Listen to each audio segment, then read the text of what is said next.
Hey everybody, this is Harvey Sunny Wasserman back for another session of the Green Grassroots Emergency Election Protection Coalition Zoom call, otherwise known as Greep. I got to say, this is about as sad as a moment as we've had. We've been going for almost 6 years now. We're going to get reports from Dr. Melissa Bird in Oregon and a HEDY TRIPP in Minnesota.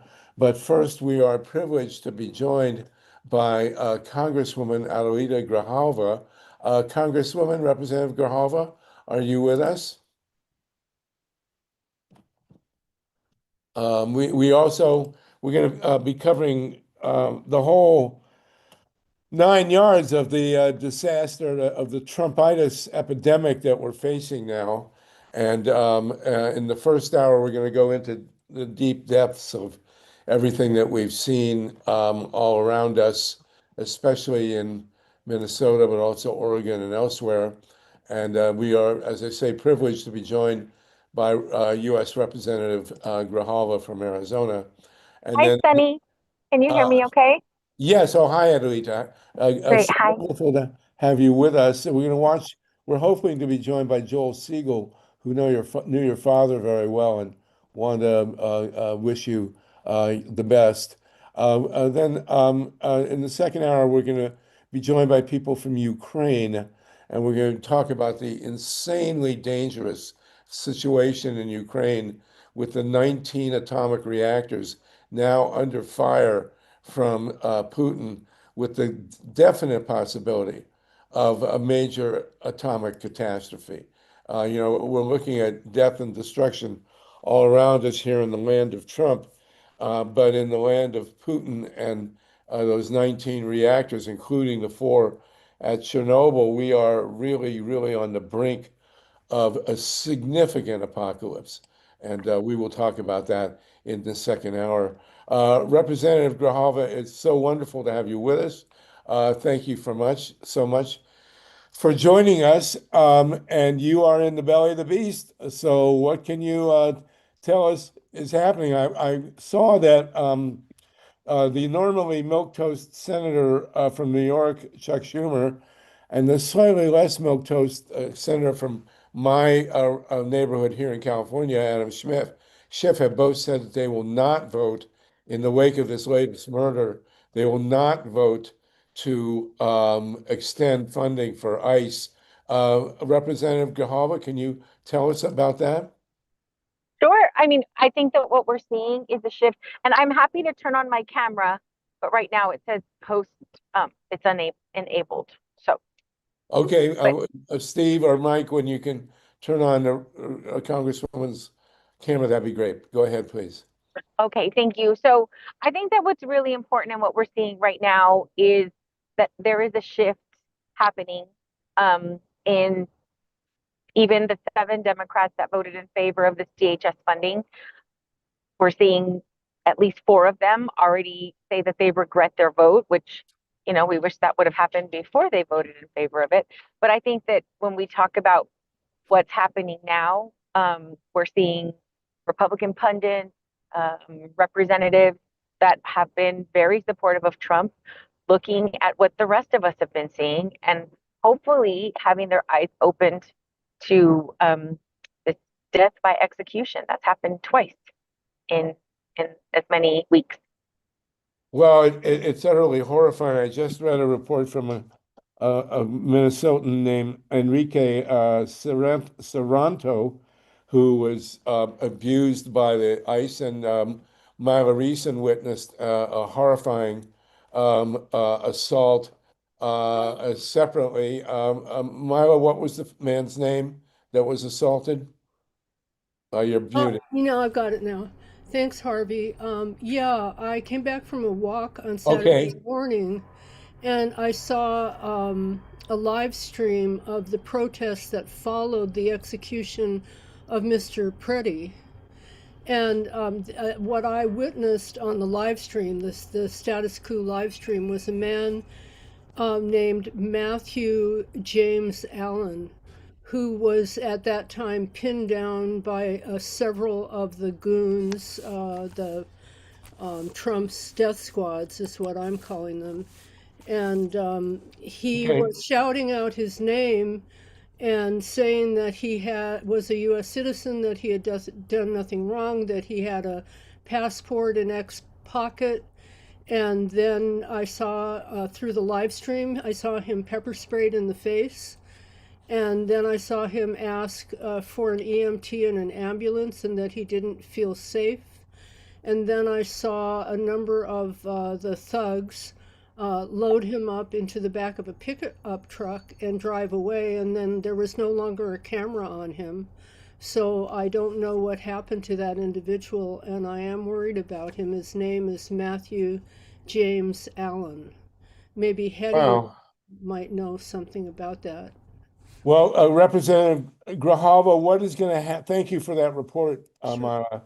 And thank you, Steve Caruso, for engineering, Mike Hirsch, and Tatanka for convening. Representative Grijalva, what can you tell us that you think will happen next with the Congress? I do think that we're probably going to have a partial shutdown. We have enough senators that have said that they will not be signing any appropriations bills that have anything to do with funding for DHS. So that is something that we're happy about. I just had a roundtable discussion with Representative Ansari in district in Tolleson, where we were surrounded by representatives, mayors, state, local officials, all talking about getting organized. When I was in Minneapolis about 10 days ago, what we heard very clearly is that they have been very organized. They trained 20,000 observers. They handed out over 100,000 whistles. They are doing everything they can to try to inform their community in real time. And I think that that's the example that we need to take and understand that we can't, we can't, we have to prepare for what might come in our communities. We can't pretend that, we're not a target or anything like that, because what they've been doing is targeting blue cities. And, Tucson has a mayor that has been very outspoken. Phoenix has a large number of immigrant communities, just like Tucson and CD7 does. So I think we all have to be prepared for what's coming. And so that's the first step. And then I will be joined by ACLU and Marital Metal on February 1st to do a Know Your Rights tele town hall and kind of training. I think that that's really what we wanted to do was in person, but we cannot put our communities at risk that way. So as much as I would like to be able to be in person, I want to make sure everyone feels safe, and the kinds of, and just informing the community on the kinds of tactics that they're using in Minneapolis and the Twin Cities that, are coming in bits and pieces to our communities, but looking like you're a utility worker, like you're an Amazon delivery person, renting vehicles from, like, let's say a plumber, like a business in your community that has all the insignias and, their the name of the business, and using that. I think, putting out blasts to parents saying, hey, do you need food boxes in certain school districts? And then grabbing people when they go to pick up food boxes. So those are the things that we have to let people know are coming, and let them know what their rights are. And unfortunately, what we've seen in Minnesota is, they're just breaking down doors if they're not being open, breaking car windows. In Mesa, one of the representatives there was telling me they're getting down to, how do we contact family members when vehicles are left abandoned in the middle of the street? Because, families are then being charged like the towing rate. And there's just so many details that we have to work together on to try to provide as much support as possible to our community members. This is not something those of us who grew up in the United States ever contemplated.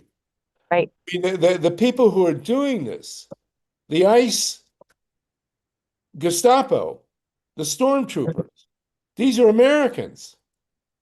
I mean, they come from other states in the country. Well, and if you look at the two individuals who either in the case of Renee Nicole Good or Alex Preddy, they had 8 and 10 years experience in DHS respectively. So when we keep talking about the lack of training, well, these were highly trained individuals according to DHS. And so I think that what they're doing is exactly what they were trained to do, which is cause chaos and fear and division in our communities. And so I don't believe that there's any reforming of DHS. We have to dismantle it and look at really what are the essential functions and go there, because what we have is, CPP in the middle of Minneapolis. What are Customs and Border Patrol agents doing in the middle of Minneapolis? Those are just the kinds of logistics and safeguards. I think that any proposal from the Senate that is going to gain traction and hopefully support in the House are going to have those safeguards in there. But I will not be voting for one dime to go to DHS at all. Good for you. We appreciate that. It's mind-boggling. And there's a very large indigenous community Yeah, I think it's in important for us Minneapolis. to try to negotiate the safeguards. Yeah, but My question is, these people hate the indigenous and they hate immigrants. Who does that leave? I mean, really. right. I'm glad you mentioned Well, the names of Alex Preddy and Renee Good, two truly wonderful people. well, I you know what want they to were doing is, oh, sorry. You know no, what they no, were go, doing is please. they're doing what I'm asking people to do if you have the privilege of being a citizen, if you have the privilege of not living in fear that you're going to be deported, that you speak up and stand up for those who can't. And so many of us have been doing that in our communities, and that's literally what they were doing. So, Wow. there's a lot of responsibility we have to one another and to take care of one another. And, in looking at what either of them did in those respective situations, there isn't one thing that I wouldn't have done. It just seems like you're trying to take care of one another. And so I'm Oh, you froze on us. really doing with children, you know. Oh, sorry. No, no, you're Sorry, great. can you see You're me great. okay? I'm driving back from Tolleson, so I apologize for the shaky camera angles. But it was important for me to join you because I appreciate so much you Well, all gathering in community to talk about what we can do. we truly are honored to have you with us. We have Melissa Bird very quickly from Oregon, please, just to check in with us, and then we can go to HEDY TRIPP in Minnesota. Melissa, you are running for U.S. Congress, so hopefully you and Representative Grijalva will be cohorts soon. And what are people in Oregon doing to prepare? We have 109 people with us, so this is quite a crowd. Go ahead, Melissa, and then HEDY. Hi, Representative. Thank you so much for being with us today. We too have folks in Portland in particular who are dressing as utility workers, ICE folks who are doing that in Portland as well. The other thing that's happened in Portland just in the last week is we had a bunch of Native drummers, women drumming outside the ICE facility, and there is very chilling video of them while they are drumming being sprayed in the face, Oh, pepper spray. And they've also released the nerve agent. I can't remember what it's called, but they've also started doing that with the Portland protesters. And then we have a really significant group of protesters in Eugene, who they are outside the federal building, and so we've got some significant protests there. And then of course on the coast, the biggest concern in the district where I'm running in the Democratic primary is we still don't have any updates on the proposed ICE facility out there in Newport, and so hoping that that is not going to happen. um, the violence that has upticked, particularly against the peaceful protesters in Portland, has been quite significant, particularly the Native folks that are up there protesting. Also, just on another note, I am honored and blessed to have just found out that we have received the national endorsement for the Progressive Democrats of America. So I am thrilled Congratulations. by that news. Thank you. I'm so excited about that news. So Well, that's a well, little get bit to know about each what's other. happening here in Oregon. Well, thank you, Melissa. You were, and we're very honored to have you. You are also an indigenous member of the indigenous community, and it is. I mean, my grandparents were immigrants, and I'm not indigenous, so they hate the indigenous. They hate my grandparents. Where does that leave? Who is okay in this country today? Well, Melissa? I think it's really important for us to think about and remember that what we are facing right now, if we understand what we did to Native and Indigenous people for 500 years, that was the test for what we're doing now. And so this is not new. And I think that if we have a really clear understanding of that history, we can understand how to push back against this. But I also think that we have a real opportunity as communities to think about how we are pushing back in our communities to what we're being called to do. I actually preached about this yesterday when I was doing a sermon, Okay. an anti-fascist sermon yesterday. I talked about how we have to take the actions that we are called and compelled to engage in. And so my action, of course, is running for Congress in the Democratic primary, but there are every single one of the 115 people on this call have an opportunity to either protest, you know, talk to elected officials, feed people, make sure people are able to pay their utility bills. I think there's so much incredible mutual aid happening in our communities right now. I know I'm seeing that in Portland and Eugene, and I know it's happening in Minnesota because I've seen what my friends are doing in Minnesota. But if we can also remember that pushing back against fascism also involves taking care of our communities and making sure that people have the resources that they need to eat, to pay their bills, to pay their rent. And so I think getting involved with mutual aid is really critically important while other people are engaging in even larger actions. And so I really want to remind all the people on this call that we all have opportunities to engage in different ways. And it doesn't always mean that we're going out and protesting and putting our bodies on the line. Wow. Thank you so much, Dr. Bird. Representative Grijalva, you want to respond? No, I agree. I think that there are a lot of ways that people can help and support, and it's going to take every single one of us in every Yes. single role that is available out there, in order for us to talk to each other and get each other through this. Because I wish I could say that this is the worst of it, but I think it's going to No. get a lot worse before it gets better. Yes, it will. Dr. Bird, thank you so much. Good luck on your race, and it's always great to have you. You're always welcome to come on. Thank HEDY Tripp, HEDY, if you could wait just one moment. You're in Minnesota. We're joined by Jennifer Roberts, and I want to make sure that Representative Grijalva, you meet Jennifer Roberts. Are you with us, Jennifer? Can you pop up here somehow? I'm here. Oh, there you are. Okay, Jennifer was the two-term mayor of Charlotte, North Carolina, and she's with the Carter Center, and a tremendously brilliant, powerful activist, and quite a brilliant human being, as well as having been a star basketball player, by the way. And So, Okay. volleyball. huh? And So, volleyball. Wow. and volleyball. So, Jennifer, make sure that you and Representative Grijalva get in touch. Jennifer does very important work with the Carter Center, and it's a real honor to have the two of you together. Thank you. Thank you for being so kind, Harvey. And I'll put my email in the chat. And absolutely, North Carolina has been targeted by ICE. Charlotte had Border Patrol come here. We've got a whole network of folks who are expecting that they'll come back.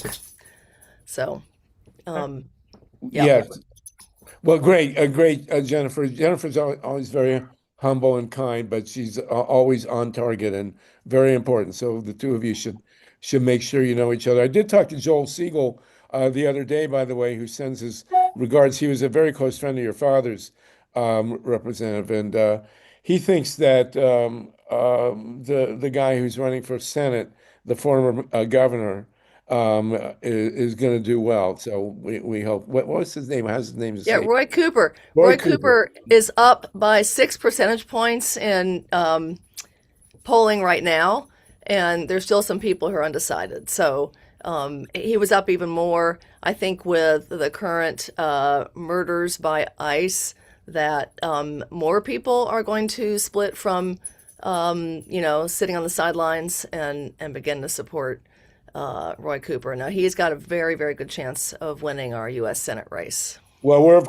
course nonpartisan, so we'll welcome his Republican opponent to come back on the show. And but anyway, have you had violence yet in the streets from ICE in North Carolina?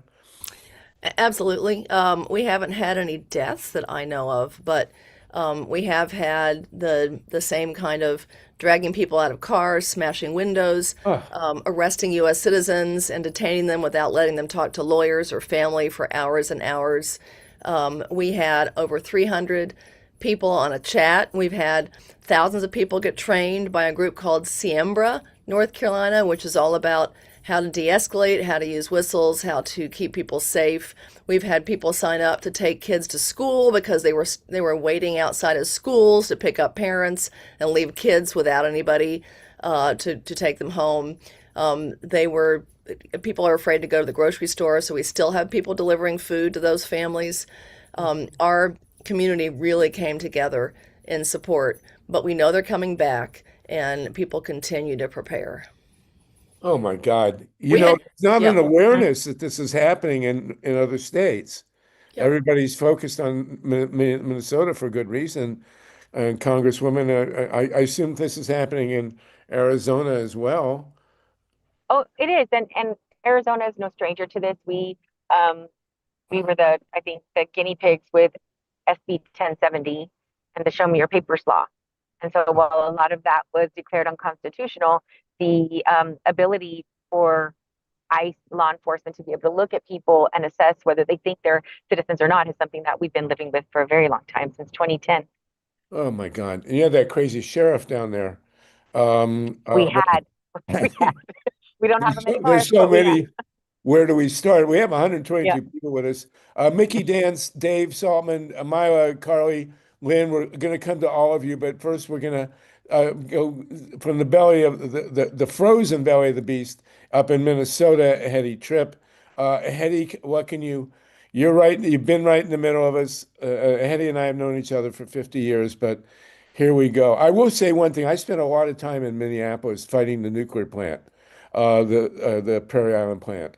And because of what we did up there, because of Greenpeace, and the reception that we got in Minnesota, that Minnesota is really the birth of the American wind energy industry for a very good reason. And I have to say, if Trump was going to pick a city to fight, it would be. I'm very happy with his choice of Minneapolis because of what the nature of the city. Hetty, can you tell us the latest of what's going on there?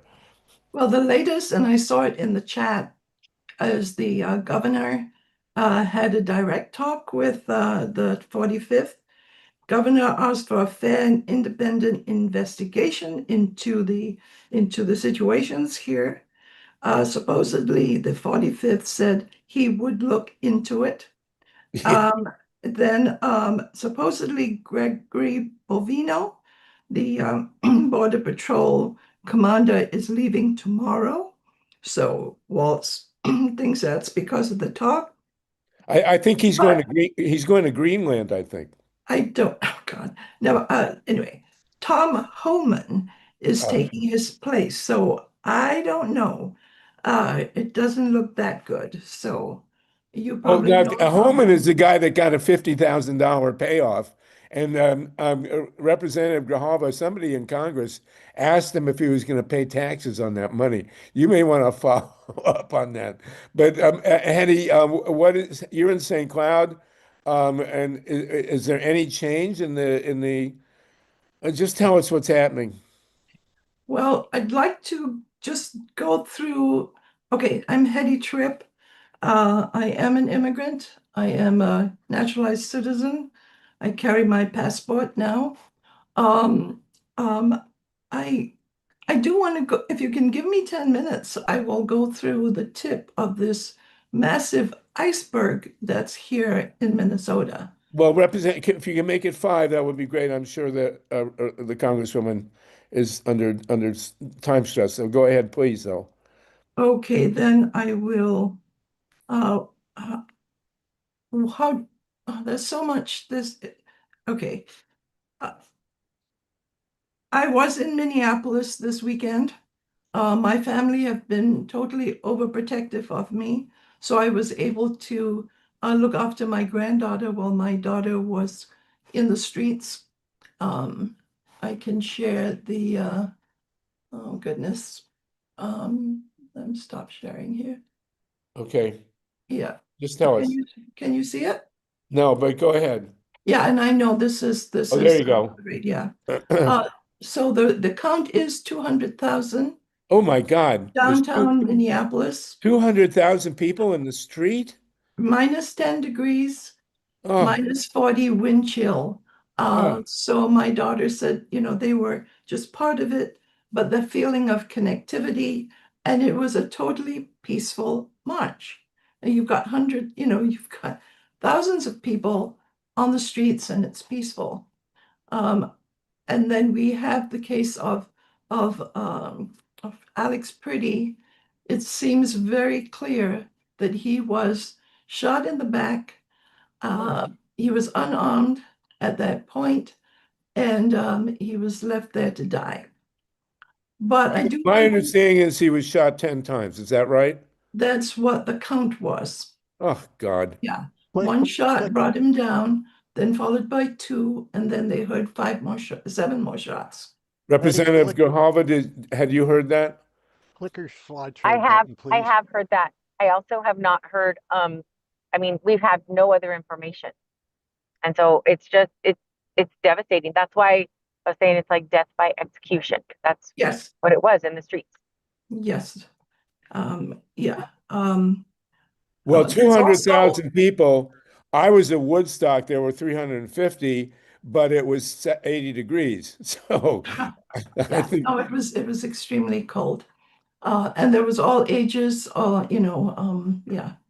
The one thing that I saw in the videos was an ICE agent using his Test 1, 2. pistol whip, hitting his head. But anyway, the other thing I want to bring up here is a 5-year-old preschooler and his father were Test 1, 2. detained and put into an ICE vehicle when they came back from school. Then they took this child, 5 years old, preschooler, they took this child out of the car, made him knock on the door of his home to see if there was anybody in the home. So you are seeing a child being used as bait by ICE. Now they have both been taken, child and father, been taken to a detention center, probably in Texas. Now, if this is the face of a criminal, this is a child with, he's shown in his pictures with a blue hat and 2 white bunny ears. Is this the face of a criminal? I ask you. Yes. Eddie, can you turn your slideshow on? Click the slideshow button up there on right. Yeah, thanks. That helps. there we go. Yes. Okay. Now I do want to bring up. Welcome, Peter Pekarsky here. Thanks. Okay, go ahead. Okay, I'll bring it back to this is Liam Ramos. So if for those, I know you're on radio, you just go to Liam Ramos and you will find that story. Was there any reason given for the arrest of this child? They both came through legal means. They had proper papers. Let me see. They arrived at official crossing points. They had papers showing it was an active asylum case, but both were detained and taken away. Oh my, and we don't know where they are. Probably Texas, we don't know where they are. Now, the school superintendent says agents have been circling schools, trailing school buses, and grabbing at least 4 other students in the last 2 weeks. then moving families to distant detention places like Texas. And yeah, that's where they think that Liam is. So you're turning public education into a hunting ground. You know, you're looking at armed, masked people in, attacking children. God, you know, Uh, I taught college, Representative Grijalva, I taught college for 14 years, and in every class I taught the Bill of Rights. And what happened, you may want to ask the Congress, what happened to the Fourth Amendment? You know, what happened to the Sixth Amendment? Do we have a constitution? Do we have a Bill of Rights in this country? Nothing that ICE is doing is legal, not even close. Is that right, Henny? Yep. No, I think and Vance has he came to Minneapolis and said, they don't need a warrant. At least that was what I How can they understood. not need a warrant? Well, Yeah. I mean, we're seeing it even in the visits of oversight and for members of Congress. There was a law that a judge said, nope, they don't need to give you 7 days advance notice. They can show up right away. That's part of their responsibility. And then when Representative Omar showed up with two of her colleagues, the next day they sent out direction that it's a 7-day requirement. And so they're doing, even when courts are telling them something that they're doing is illegal, they're still choosing to do whatever they feel like. And that's part of the problem, of the many problems that we have going on. Yeah. It's unbelievable. I mean, the Fourth Amendment is clear as day. The Sixth Amendment is clear as day. The 14th, I mean, they are violating every part of the American Constitution. Yeah. And we're noting that in Minneapolis because it's going into the courts, it's going into legislation. We have Keith Ellison, who's working, probably 24/7. Now, my grandson, he's in a Spanish immersion school, really close to the murder sites. So they have to drive him daily there. His friends and their families are afraid to leave home. So his parents, my daughter and son-in-law, they are both legal observers, and they are part of a movement to provide food for these families. So I got them rice and tortillas and healthcare supplies, and that is what you all can do too in terms of mutual aid. Can you put the contacts in the chat there, please? Representative Grijalva, have you heard these reports before? And what is the Congress going to do about this? Yes, we have. I mean, I can't tell you how many different pieces of legislation and bills that I have sponsored and co-sponsored to address all of these issues. And unfortunately, they need a number of members, Republican members, to be able to move forward and force a vote on some of these issues. And we just don't have the numbers to force that. Are you getting any response from any Republicans? Other than the ones that we've seen recently saying that they would not vote for the appropriations bill if DHS funding is part of it, that's the only thing that we've heard thus far. Oh my God. Are Democrats solid? I mean, have you had defections from the Democrats?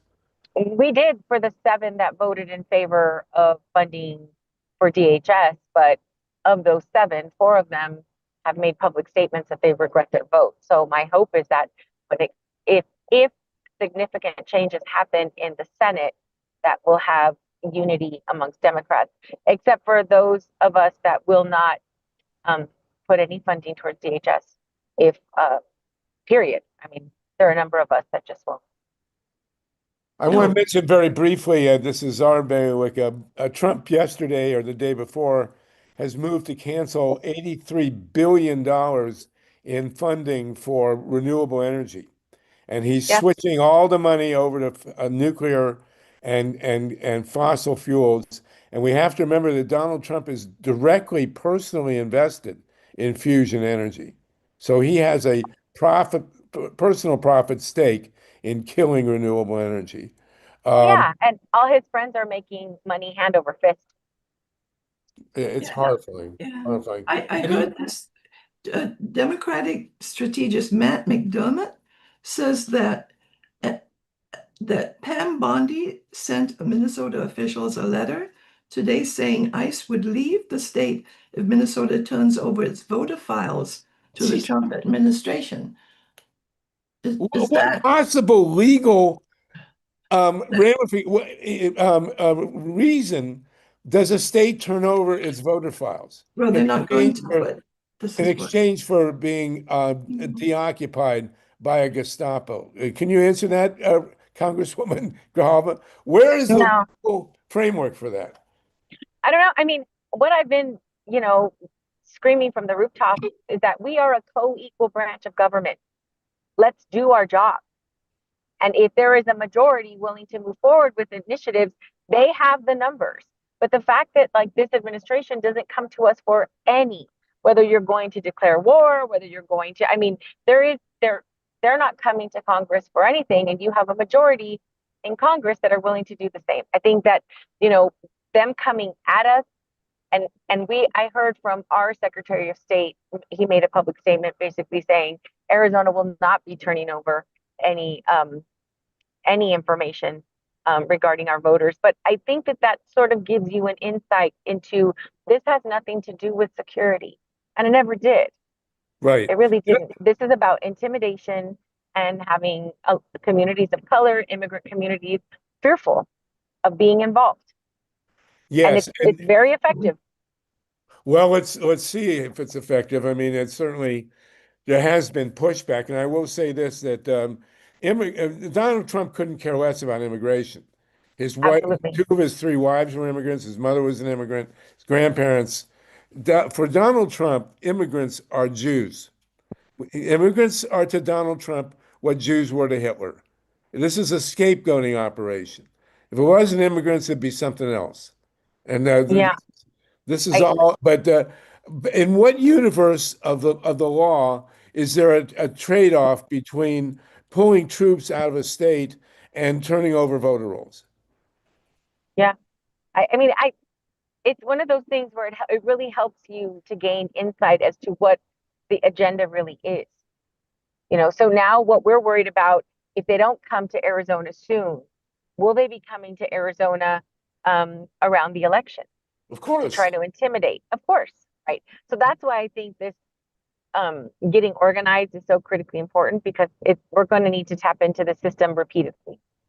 Well, he's simultaneously, obviously, trying to kill vote by mail, and ironically, more voters vote by mail who are Republican than Democrat. Yeah. But if you kill vote by mail and simultaneously make it untenable to come out to vote, what's left? Yeah. That's the squeeze play. I think. Hattie, do you want to add further from Minnesota? And Representative, we'll continue with you as long as you're willing. Go ahead. HEDY TRIPP, please.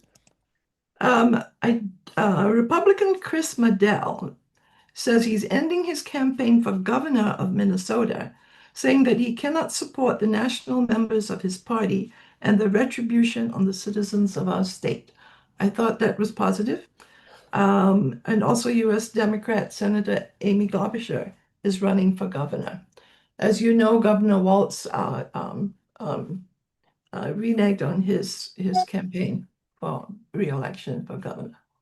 Well, he says he's going to go back to teaching. He's going to go back to teaching high school. What do people feel about how Governor Walz has handled the situation there? Hetty? I mean, there are people for and against, but he's certainly coming out saying that ICE out of Minnesota, that's been a constant piece. I will be at a city council meeting in St. Cloud in about half an hour, where there are 2 resolutions. One is saying we are welcoming to everybody, including immigrants and refugees. Although, does that mean equal, being open to everybody? And then there's another resolution saying that we have to support federal agents, including ICE. So we will be at that, I will be at that city council meeting. Well, you'll give us the full report next week. Minnesota, yeah. We are 70,000 population town. About 5,000 to 8,000 are Somali.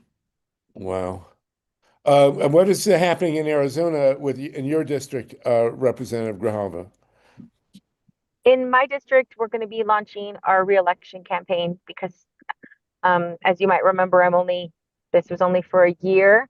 And so we'll be launching next month, very early next month, I believe the 9th of February. And then we also have our neighboring district in CD6, which currently is held by Siskamani, which we're hoping to flip. It's one of the ones that are being targeted. Another one being targeted is California's 22nd congressional district. And these would be going from Republican representatives to a Democrat. And so I'm going to be doing what I can to help in some of those battleground states to keep the seats that we have, but to get more progressive candidates where we can, because I think that's going to be important. It's critically important that we win the House back. We have to. Well, And the Sonny, margin in the we're- House right now is very tight. Yeah. Representative Grijalva, is there any conceivable scenario where you could see the House flipping now? I mean, we're getting one other person that's coming in on a special election in theory, at the end of this month. But again, that all depends on whether Speaker Johnson is going to swear that individual in right away, or are they going to, take another 50 days because it's a Democrat? We'll see. And it's one of the reasons why I submitted a bill about representation and the importance of, no delay in representation, especially for specials. Because when you look at Republicans that were up to get sworn in on a special, they were sworn in under 5 days. But, we broke records in waiting for 50. Yeah, so Sonny, we've got Dan O'Neill from Arizona who wants to give a quick shout out. go ahead, Dan, please. Hi, Dan. Hey, can you guys How hear me are okay? Can you Yeah, hear we me? can. you're loud and clear. Go ahead. We Thank have you all for being, 124 people with us, so go ahead. I see that 124. Thank you everybody for being on the call. And Adelita, PDA, Arizona, big shout out to you. Thank you for being with us today. Thank you all for your advocacy. Adelita, we're going to have your back for your reelection coming up. PDA, Thank both you. here in both Tucson and throughout the whole state. So again, Thank you. keep in touch with me, okay, sister? Absolutely, I will. Thank Okay. you. Bye-bye. Okay. Congresswoman, we have a bunch of people lined up. And I'm you know, so I- sorry, but I'm going to have to jump off Yes. in a couple minutes. There's Yeah. the multi-denominational kind of service here in front of the ICE facility. We just are driving into Tucson. So I want to make sure that they know I'm supportive here too. But Well, I yes, did want I will to take a very couple quickly, questions. thank you. I do want to, in my own particular world here, I did want to urge you to, when you run into Gavin Newsom, to tell him to stop supporting nuclear power and to shut down the Diablo Canyon reactors. And MYLA RESON has spent a lot of time on the Palo Verde. Very quickly, MYLA, can you get in your 2 cents, and then we'll let the representative go.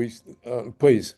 Sure. I just wanted to say I had conversations with your dad, Representative Grijalva, and he was well aware of the fact that the Palo Verde nuclear power plant is draining the aquifer in well, not necessarily, because the Okay. it's being cooled by aggregated municipal wastewater that's treated, but they're evaporating 27,000 gallons of water every minute of every day to keep those reactors from blowing up. And I know it's kind of a third rail because the delegation from Arizona seems to be in favor of not only keeping those reactors going, but also of adding new small reactors to that facility. So I'm hoping that when you have a little bit more time, we can have a more fulsome discussion about this this nuclear power plant. I know it's in your district and it employs a lot of people,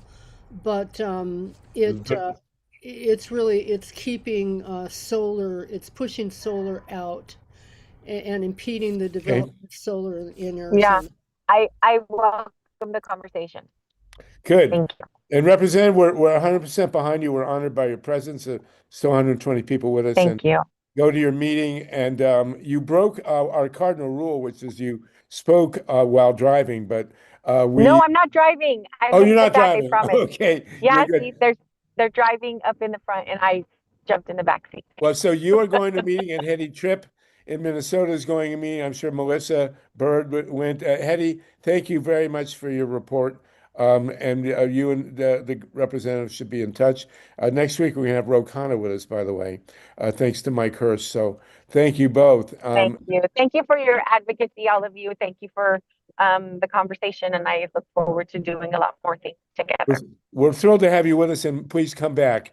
You're I will. welcome anytime. And I Thank want you. to cast my vote, by the way, for the new Speaker of the House to be Jamie Raskin. So if you can make that Okay. happen, that would be terrific. Okay. Okay. Thank you. All right. Take Bye. care, you Thanks, y'all. guys. Thank Stay you. safe. Hetty, Hetty, is there anything you wanted to throw in before we go Yeah, to callers? Yeah. I have an ask. I need people to question their Republican legislators, question them directly as to why they are condoning murder, lies, and violence through these ICE agents who are, part of a mercenary army here in Minnesota and throughout the state and Okay. throughout the nation.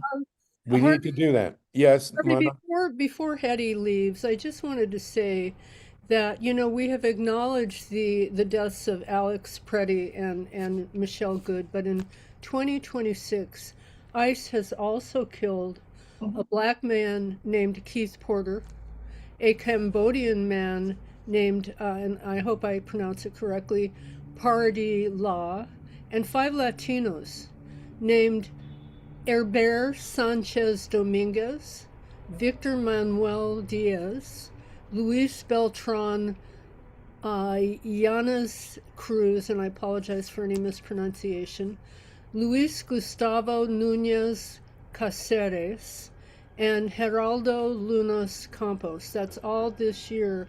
And we pay a lot of attention to the deaths of white people, and as we should, because they were wonderful.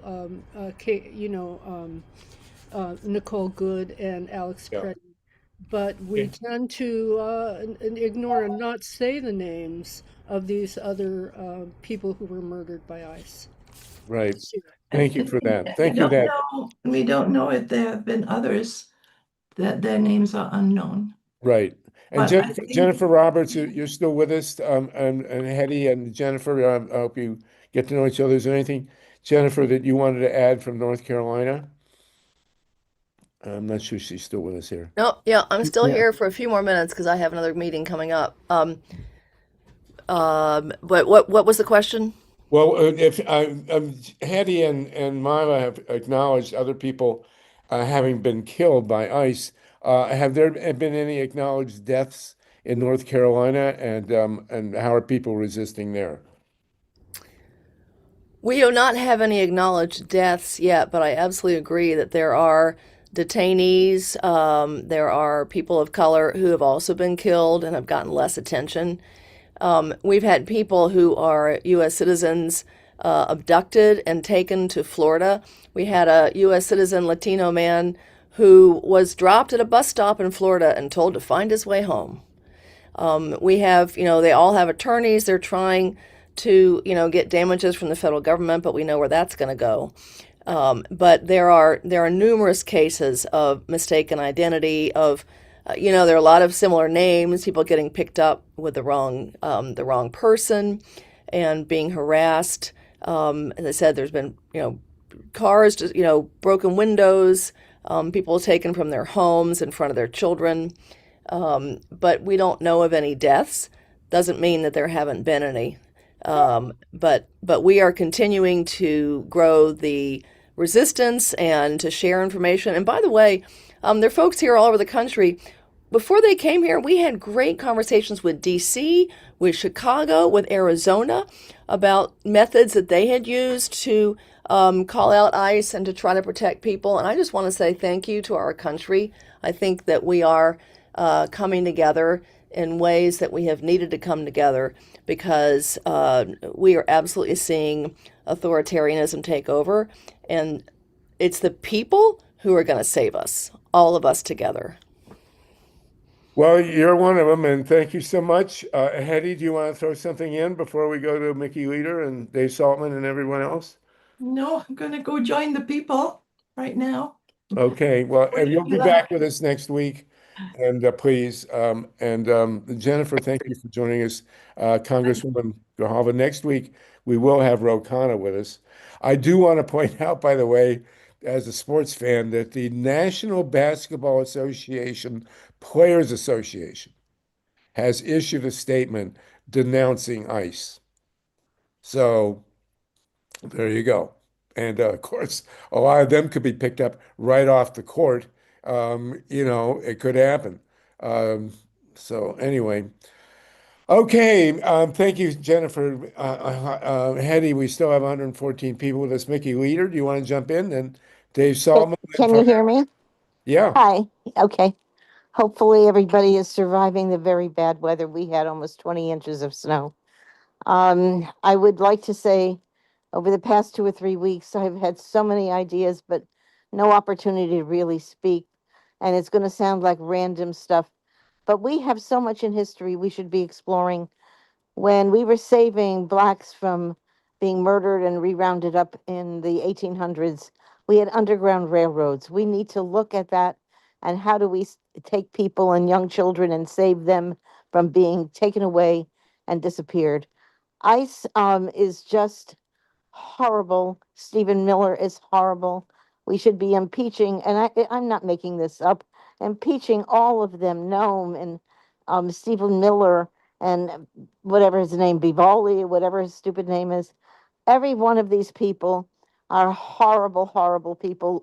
All they want is power control, and they want to kill. Watching poor young Mr. Petty being murdered today, my heart was broken. Governor Newsom has come out with commentary that anybody who is working for ICE anywhere who comes to California, they will not ever work in any job in California. I hope we can continue to try and eliminate these people any way we can from getting paid. Noam's money, the billions that she's paying sign-on bonuses, is enough to make all of us, how do we allow this to happen? How do we not immediately get rid of these people and ship them to wherever, ship them to China, get rid of them? We don't need them in China, but the question is there a separate species of human being? We have human beings who have empathy and compassion and who would never do this. Who are these Trump people that are so lacking in empathy and compassion? Are they a different species? Is this a subset of the Homo sapiens? It's hard to know here. I'm mystified, frankly. It's like male foxes eating their young. They feel their territory is being invaded. Dave Saltman, you can turn your camera on, please. I'm sorry. Dave Saltman, thank you, Mickey. There you go. Are you ready for me? Maybe I don't get something, but I do not see the wisdom of letting the government shut down at a time like this. It seems to me just the opposite of what we need. And I would like to know why Chuck Schumer or somebody like him isn't the person telling us about all these deaths around the country caused by his enemies, his own enemies. And I would also like Harvey, to add to your calling our attention to the Fourth Amendment and the 14th Amendment. What about the Second Amendment?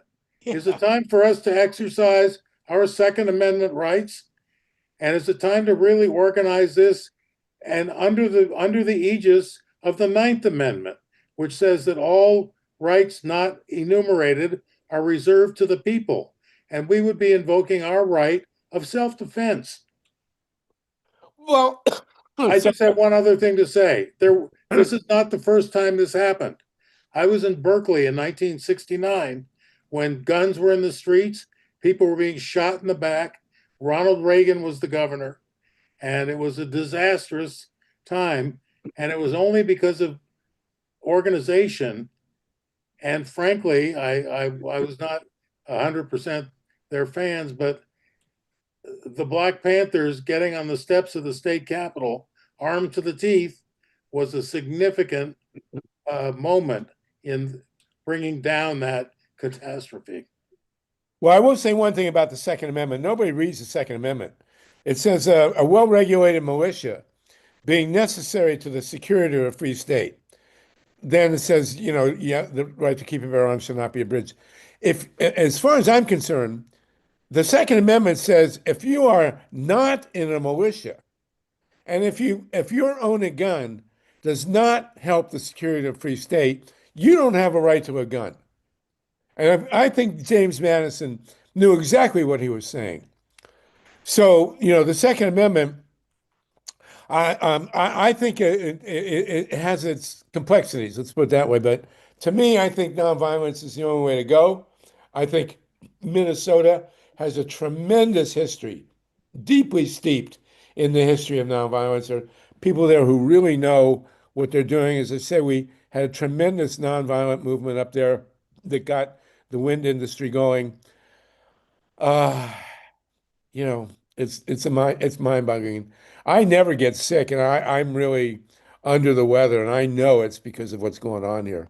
I think we all need to watch our health because this is catastrophic for the human soul.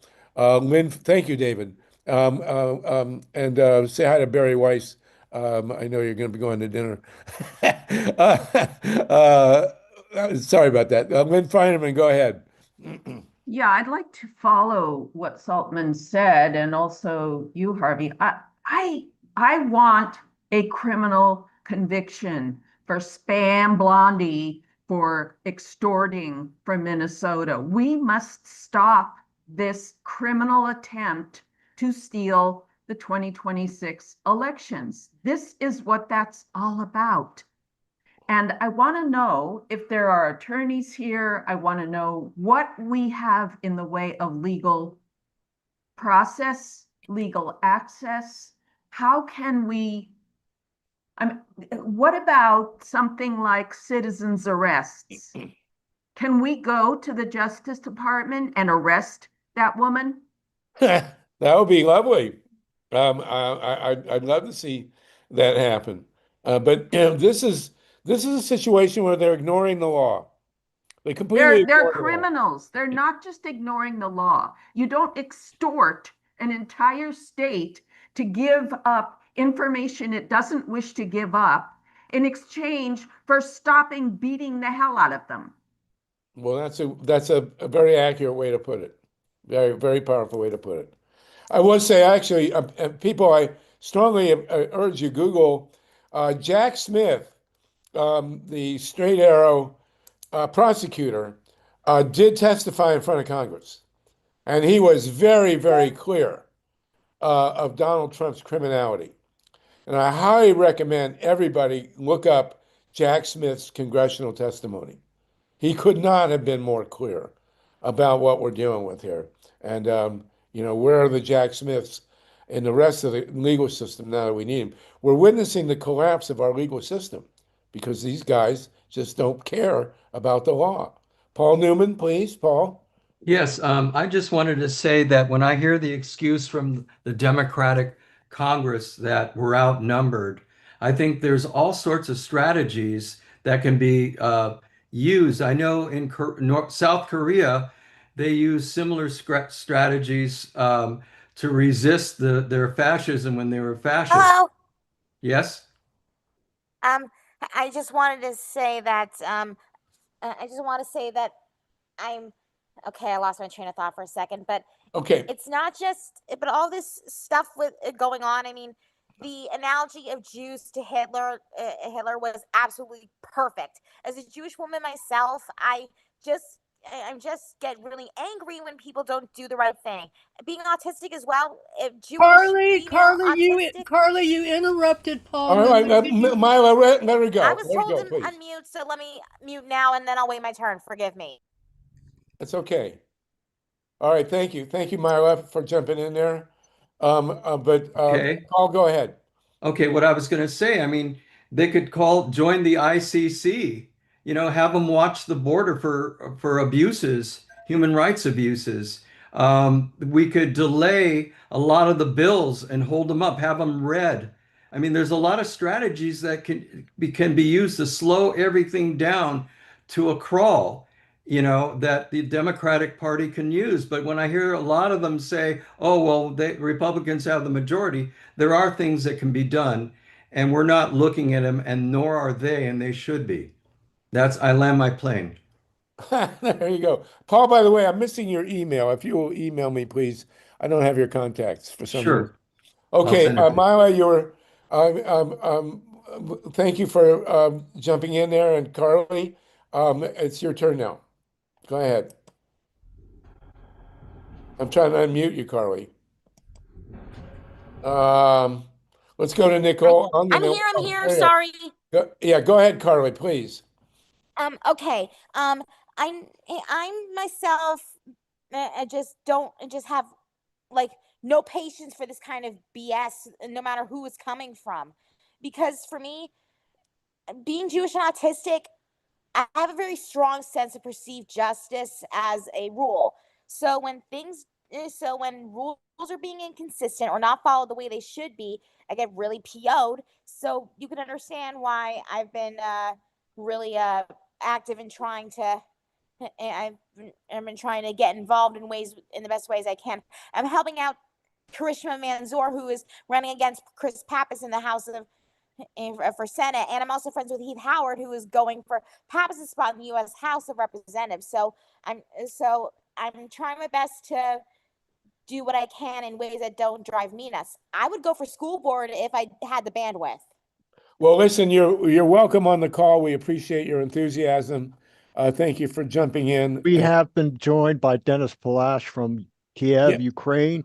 Yeah, so we're in the second hour. We got a few more people we're going to let talk, and then Dennis, we're going to jump into a very deep discussion of what's happening in Ukraine with the nuclear plants, and also the devastation that Trump has leveling at the renewable energy industry. We have Howie Hawkins going to be joining us. Oh, hi, Dennis. How are you? The question is, are you colder than the people in Minnesota? But we'll come back to you and get that question answered. Nicole Ong, Donald Smith, and then we'll go to Ukraine. Nicole? Hold on. Yes, hi. Thank you for letting me ask this question. I just wanted to point out that among the people that was cited about being injured, there's two people that were blinded in the eye by. That's right. And then there's another man that was also shot in the eye, Chicago, but fortunately, his eye was okay. So that kid was 21 year old. He's 21-year-old, and he said he's not deterred. He's going to continue. And I really love to see if somebody would do a fundraising for him. And thank you for that. Yes, and the other thing that I wanted to point out is, Trump is talking about all these people that are stealing from Medicaid. He pardoned a guy that stole 1.3 billion in Medicaid. Right. He pardoned that guy, the biggest theft. And you've also got the U.S. Senator from Florida, Rick Scott, who's been totally head over in the corruption of the medical industry for decades. Yes, and the governor of California has a list of all the corruption that Trump is doing. Yeah, well, that's a pretty long list, but thank you for that, Nicole. We appreciate it. Yeah. Donald Smith, we're going to wrap with you, and then we're going to go to Ukraine. Donald, go ahead. Okay, I just a couple points that I just want to reiterate. Some of them I made in the local chat, But Ezra Levin of Indivisible sent out an email, which I think was spot on. He said that the Democratic leadership, they think that immigration is a losing issue. And they said, well, yeah, we need to enforce borders and people came illegally. They think we just shouldn't fight it. But I replied that for millions of the immigrants who came here, they were fleeing problems in Latin America that were the result of decades or a century of U.S. regime change operations, support for militias, arming them, and then brutal sanctions like in Venezuela. So of course they came here. So and economic exploitation too. And so the migration crisis is largely a result of U.S. policy, and also in Europe the same thing. The European politics was upended by migration caused by U.S. wars in the Middle East, like our covert war against Syria, with sanctions killed 500,000 people. So Chris Hedges said it's the imperial boomerang, and Cornel West said now we're seeing the niggerization, because his word, of American whites, because we're now experiencing what blacks have experienced for centuries. Okay. Thank you. Thank you for that, Donald. Very, very accurate, very well spoken. And we have another person from Kiev on the line. Please turn your camera on. Do we have a second person? We have Dennis. Dennis, where are you? Kiev. Where are you? I'm in Kiev, and Oleg is here as well. So please get him aboard. Question. When did Kiev turn into Kyiv? Well, it was always in Ukrainian language, Kyiv. Oh, okay. Because when I was there in '96 for the gathering of the 10th commemoration of Chernobyl, and everybody called it Kiev. And then all of a sudden, anyway, who cares? Okay, Dennis, okay, everybody, we've had an incredible hour. Thank you for being with us. We still have 103 people with us. This call, people have the longest attention span of anywhere in America. We're joined by two people from Ukraine, and then Howie Hawkins, the presidential candidate from the Green Party in Syracuse. And we are going to talk about what is, I consider, the number one crisis in the world today, which is the tenuous status of the 19 atomic reactors in Chernobyl, four in Chernobyl, 15 otherwise in Ukraine, which could be blowing up as we speak. I am frankly terrified. I was in Kiev in '96, interviewed more people than I wanted to who had been harmed by Chernobyl. And I refused to go there, thank God. My buddy Michael Marriott insisted on going to Chernobyl and has since passed away. I'll never forgive him for going there, but here we are. We have Dennis and Ola. Ola, where are you? Are you in Kiev also? Yes, I'm in Kiev. Okay, and Howie Hawkins is in Syracuse with the Green Party, and you are all involved up front and personal with the situation of Putin trying to wipe out the energy grid in Ukraine and simultaneously risking those nuclear plants. So, as I think we all know, you do not have to hit an actual nuclear plant to cause a disaster. The four reactors at Fukushima essentially blew up because they lost off-site power.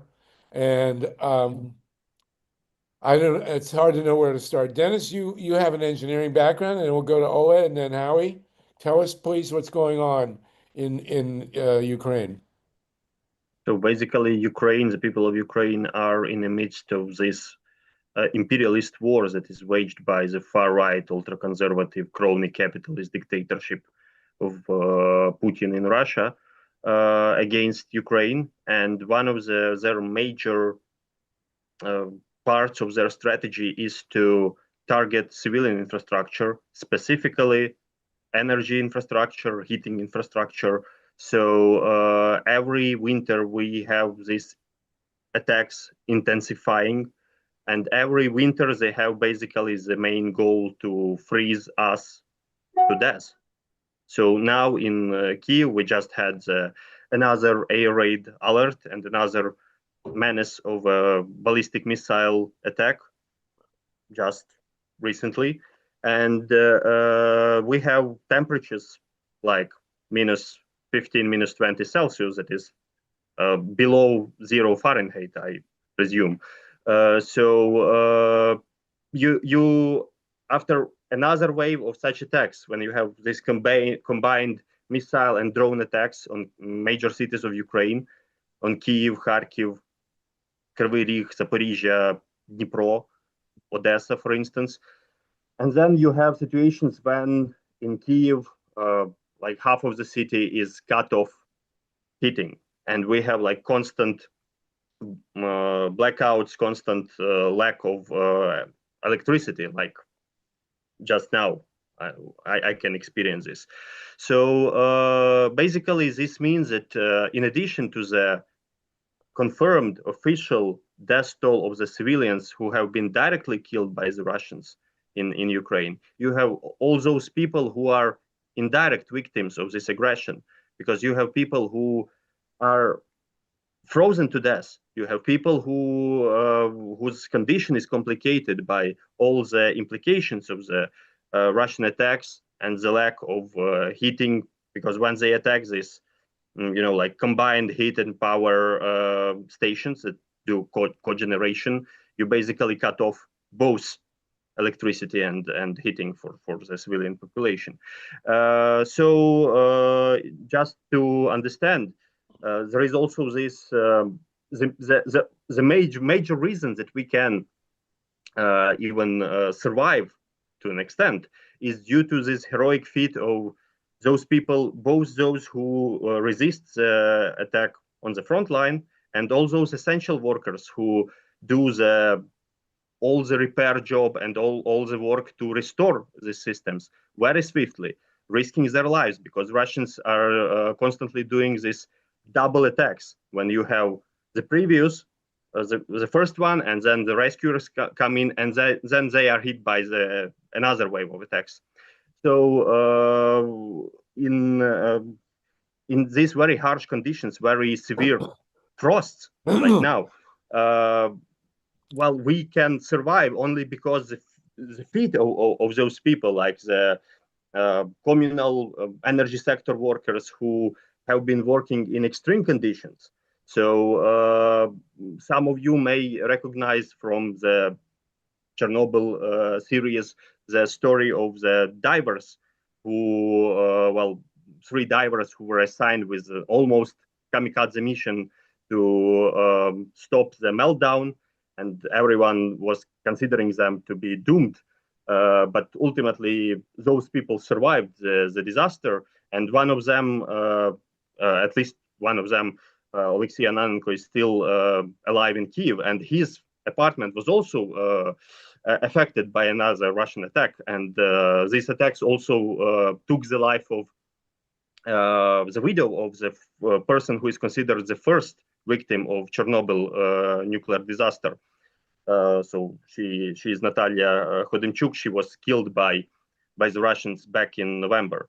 So I recalled the situation because now we had divers who were working under this severe frost to restore one of the major power plants for Kyiv. And again, these people, they don't get enough recognition from our own government, because even when they are entitled of different payments, and when they are injured or killed on their workplaces, and they are, according to the law, to get their payments, in many cases they need to go to the courts to demand it, because well, on one hand, it's obvious that if you are in energy sector, it's a strategic critical infrastructure.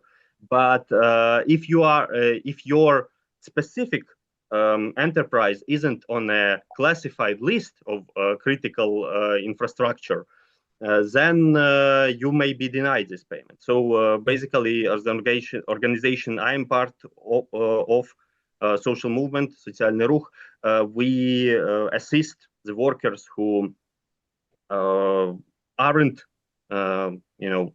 recognized for their accomplishments in restoring the restoring everything for the people by risking their own lives.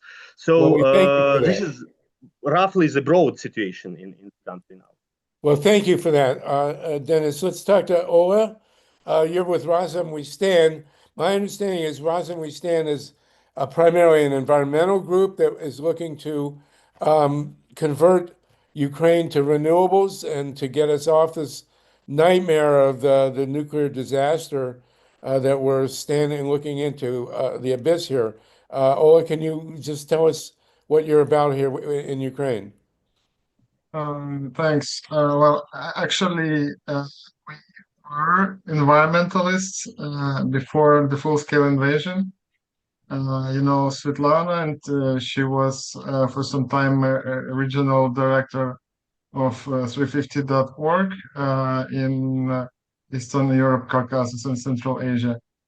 And I worked with a number of environmental groups in Ukraine, and also with German organizations, with Heinrich Böll Foundation. But we don't position Razom We Stand as an environmental organization. We position ourselves as a justice organization and anti-war organization, and basically Ukrainian sovereignty organization. And that's what we are doing is not about environment only anymore, and environment, unfortunately, not in the first place. It's about Ukrainian lives, about preserving democracy and European democracy itself, because now it's under fire. And the real intention of Putin and Trump is to crush any democracy or rule of law or any opposition to their fascist agendas. Yeah, that's okay. And how are you working? How are you working in Ukraine, and what is the situation now in Ukraine? Well, it's terrible, and the most terrible thing is that we saw it coming for years, but we couldn't do much because of the state capture inside in Ukraine, because of the corruption networks that were built and maintained by Russia for decades, especially in the state nuclear energy company Energoatom.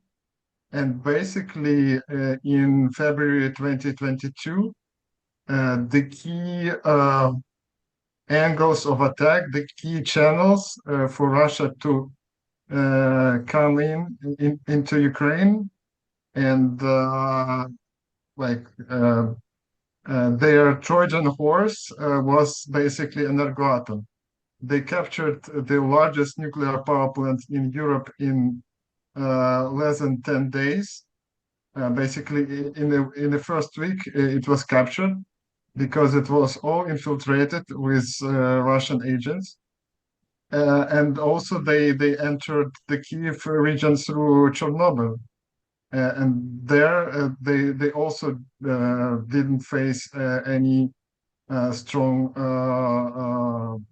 military pushback. And that was not a coincidence, that was the result of activities of Russian networks, unfortunately. Chernobyl, yeah, and now, the Chernobyl region had no military resistance because it was, wiped out. And as I recall, Russian soldiers came in and terrorized Ukrainian safety workers at the Chernobyl nuclear plant. Is that correct? Yes. Well, but they did lots of crazy things. They dug trenches in the radioactive waste piles, and I think hundreds of them got the exposure to very high levels of radiation, and then Russia had to evacuate a lot of those ill affected soldiers. Well, that's good. We didn't have to shoot them. They killed themselves. So no problem. Sorry for brutality, but So what is um, happening? And the concern now, one of the major concerns that's sort of seeped into the major media is the question of what happens at Zaporizhia. You've got 6 reactors there. They're Russian-made reactors, but they were controlled by Ukraine. But now, what is the situation exactly at Zaporizhia? They're in cold shutdown, but still obviously need offsite power to keep the reactor cores and the spent fuel pools cool. yeah, I think that the major concern is spent fuel pools because they really need circulation pumps running. That's very important for cooling. Well, now the ambient temperatures is lower, and it takes a bit more time for the fuel rods to get up to the critical temperature. Um, uh, but still, there is some margin of like days or maybe weeks before things start to melt down. Regarding the VVR reactors, and it's important to note the principal difference between Chernobyl reactors and reactors on all other nuclear power plants in Ukraine, including Zaporizhia, is that they are of different design. The Chernobyl reactors, they were of RBMK type, which is very poor on safety and basically a flawed design, which is very vulnerable to malfunctions and these runaway disasters. But VBR reactors, they of a better design, and they have a passive safety systems. But how And dangerous, how much danger are we in now between these other reactors losing cooling? And also, of course, Putin apparently hit the sarcophagus at Chernobyl with at least one drone, which seems to have compromised its ability to contain radiation. yeah, Russia's doing all sorts of reckless things. They were doing also provocations at Zaporizhia multiple times. They made like false flag attack on one of the buildings with drones, but actually those buildings are like several meters of concrete, and like small scale drone cannot do anything to that confinement. It was mere for like media effect. But what is quite serious is that they are continuously disrupting the grid connection between Zaporizhia and Ukrainian grid. And that really puts the operations there in danger. There are backup diesel generators, quite a few of them, I guess up to 20. And for some time, the on-site power can be provided by those diesel generators.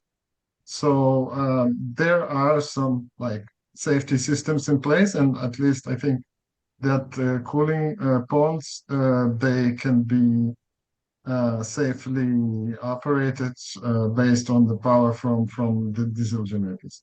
So I would not like to wish to downplay the seriousness of situation or soothe you, but we are not in the Fukushima situation Not yet. yet.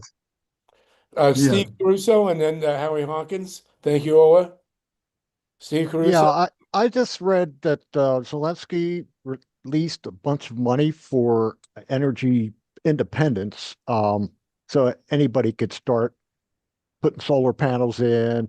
They also include gas generators. Well, in a war situation, which is not, the best thing, but and then I just put up a thing about the wind and Europe going for offshore wind to help Ukraine energy in the background. So thanks. Are there any solar panels around Ukraine?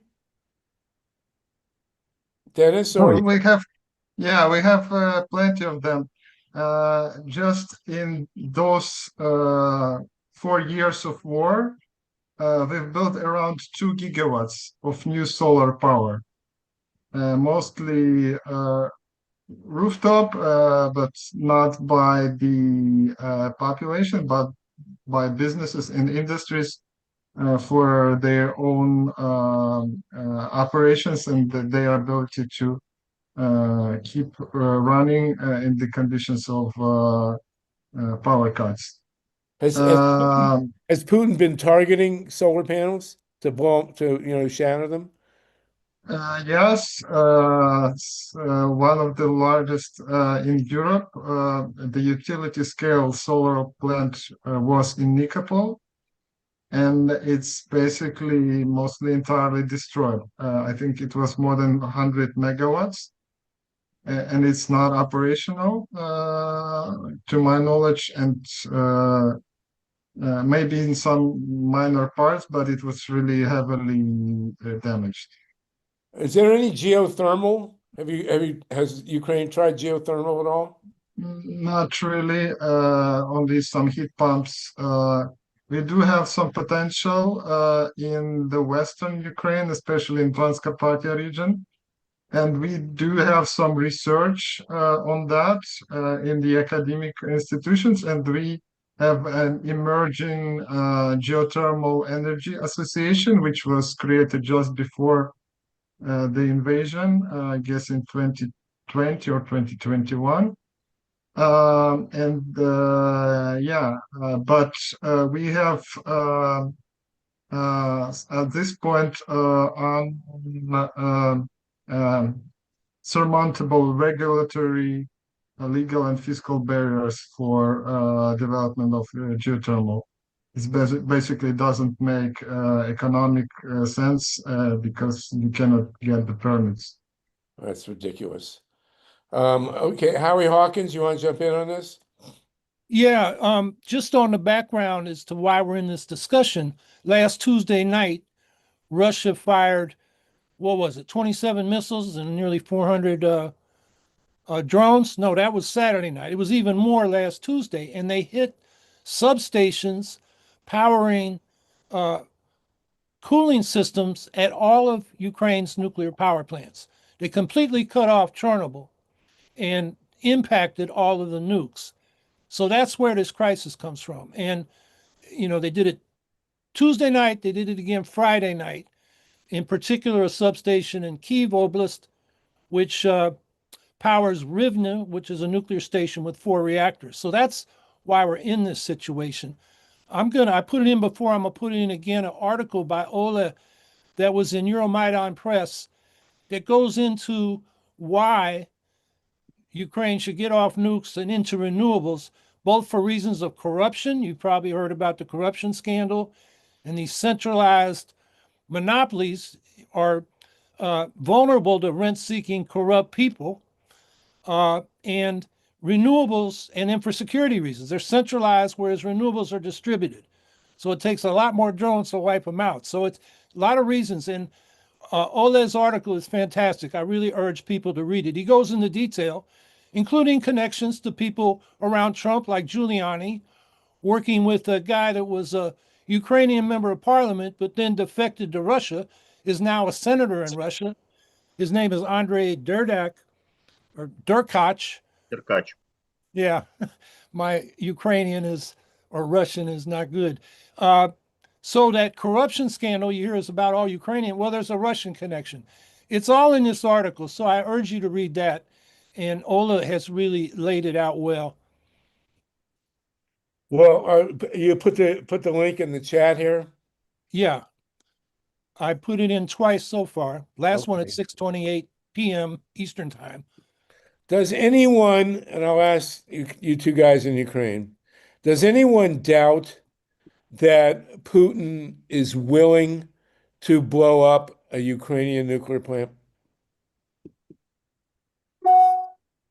Well, it's really hard to diagnose those people. They are insane and unpredictable, but I think, well, not at this point. I think Russia is moving on the stages of escalation gradually. But they have no red lines. They can do anything. Well, it's just a matter of where they feel that they can get away with it. They were getting away with insane things for years, and if they are not repelled and not finally getting what they deserve, they will go further and they will cross the new red lines. Dennis? Yeah, I actually second Oleg's evaluation that while they are unpredictable enough and they have made a lot of irrational things, even purely from a very cynical viewpoint, but it seems that it's not on the table yet. But still, the consequences of some of their attacks, they may go really, really far. So as in case with this targeting substations and jeopardizing the security at the nuclear power plants, still mostly because Ukraine could mobilize resources enough and have all the backups to prevent the worst case scenarios. But it seems that yes, this recklessness, it may really put all of us in great danger. So it's high time to use our international solidarity to really stand up against Russia as a fossil fuel empire that is waging a destructive war, the worst war in Europe since Hitler's invasion of European countries in Second World War, but also to really concentrate on how we are building back better and how we actually guarantee a real just green transition. Because as it has already been brought up here, that all the renewables have all the bonuses, all the more preferential sides, both in peacetime and in wartime. They are more decentralized, they are less vulnerable to being concentrated in this handful of corrupt oligarch and official networks, like it was with this Mindich Gate, the corruption scandal that was invoked today in Ukrainian energy system and specifically in Energoatom nuclear company. And they are given to this more decentralized nature. Of course, they are less vulnerable to these massive Russian attacks. So now, So now, despite you've had a huge very well publicized scandal in the Ukrainian government, and apparently that's rooted in the nuclear power industry. And you also have Ukraine building two commercial reactors with Westinghouse. We had two reactors just came online in Georgia, the last ones in the US. It took 15 years and $35 billion. Howie Hawkins, is that what's happening in Ukraine with these two reactors? Yeah, I would like Ola to answer that question. I was just going to say briefly, I think Russia really doesn't want to cause meltdowns in Ukraine because of the blowback. The radiation could hit Russia as well. I think what they're trying to do is intimidate Ukraine into surrender. And, Dennis and Ola can speak to that, but people I talk to in Ukraine, it's just making them more pissed off. Ola, the two reactors, the Westinghouse reactors being built in Ukraine, does anybody actually think they're going to get finished? No, actually, there is no construction for AP1000 in Ukraine at this moment. But the whole story is quite crazy, and I think it's quite despicable and very unfortunate that the previous US ambassador was like giving lip service to the previous management of Energoatom, and even going to decide to participate in some media absurdity early last year, when the president of or like the former executive of Energoatom was announcing the construction of two reactors, but not with Westinghouse technology, but with the Russian technology, with second-hand reactors, which were dismantled from unfinished Belene nuclear power plant in Bulgaria. But eventually, this whole scheme with Bulgarian reactors collapsed because because of the internal opposition in Bulgaria, and Bulgarian government found some sanity, and they stopped this nonsense. So basically, now this whole thing collapsed, especially after the Mindich scandal. Energoatom is now under high scrutiny, but most people are still in their positions in Energoatom. And just last week, there was another huge scandal with the embezzlement of money on the electricity trade, and basically there was internal information used by traders. So in short, the Energoatom management, which was not changed after the Mindich scandal, sold to commercial private electricity traders huge amounts of electricity for several weeks of supply, just a few days before the regulator increased the price caps. So they sold the electricity volumes to private traders 2 times less the price than it was sold a few days later, after the price caps were raised, and it got big publicity, and now we're in the middle of this. So in the middle of this war, you've got all these scandals going on. Are you saying we have an internal war with corruption and Russian influence networks still. Are you saying that the Westinghouse reactors are not being built? No. They're not. Okay. I'm glad to hear that. And does anyone else? Oh, Lynn Feinerman, go ahead. Lynn, please. Yes, thank you.